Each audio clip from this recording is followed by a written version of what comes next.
இந்திய பொருளாதாரத்தையே விற்க வழியிருந்தால் அதுவும் இந்நேரம் அதானி வசம் சென்றிருக்கும் என்பது ஒன்றிய அரசின் நடவடிக்கைகளால் தொடர்ந்து வெளிப்பட்டு வருகிறது. அதன் வெளிப்பாடாகவே மோடி ஆட்சிக்கு பின் இந்திய துறைமுகங்கள், வானூர்தி நிலையங்கள், மின் உற்பத்தி ஆலைகள் உள்ளிட்ட எண்ணற்ற அரசு நிறுவனங்கள் அதானி குழுமத்திற்கு தாரை வார்க்கப்பட்டது. இதுகுறித்து கேள்வி எழுப்பியதற்காக முன்னாள் பிரதமர் வேட்பாளர் என்று கூட பாராமல் ராகுல் காந்தியின் மக்களவை உறுப்பினர் பதவியை நீக்கி அரசு இல்லத்தை விட்டு வெளியேற்றினர் பாஜகவினர். எனினும் இந்த அரசியல் அமைப்பிற்கு எதிரான நடவடிக்கைக்கு சட்டப்படி விடை காண்பேன் என ராகுல் காந்தி உச்சநீதிமன்றம் சென்று தனது மக்களவை உறுப்பினர் பதவியை திரும்ப பெற்றார்.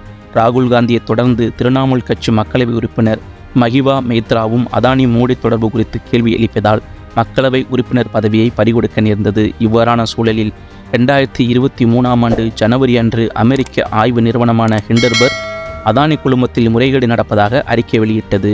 அதன் காரணமாக பாஜகவின் அரசு உதவியால் உலகின் 3வது பெரிய பணக்காரராக உயர்ந்த அதானி சொத்து மதிப்பு பல மடங்கு வீழ்ச்சியடைந்தது. ஆனால் அப்போதைய நிலையில் அதானி குழுமத்தால் ஹிண்டன்பர்க் அறிக்கை பொய்த் தகவலை பரப்புகிறது என தெரிவிக்கப்பட்டது.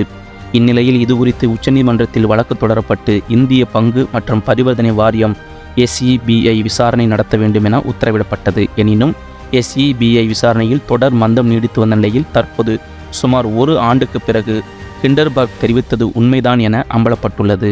இதுகுறித்து மூத்த வழக்கறிஞர் பிரசாந்த் பூஷன் அதானியின் 12 வெளிநாட்டு நிறுவனங்கள் விதிகளை மீறியிருப்பதாக SEBI கண்டுபிடித்திருக்கிறது. 12 நிறுவனங்களில் 8 நிறுவனங்கள் குற்றச்சாட்டை ஏற்காமல் அபராதம் செலுத்தி பிரச்சனையை தீர்த்து கொள்ளலாம் என SEBI அணுகியிருக்கிறது.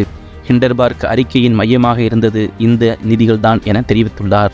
மக்களவை உறுப்பினர் பிரியங்கா சதுர்வேதி, இனி SEBI என்ன நடவடிக்கை எடுக்கும்? அதானி நிறுவனங்களின் விதிகள் மீறி முதலீடு செய்த வெளிநாட்டு நிறுவனங்களை அமலாக்கத்துறை விசாரிக்குமா?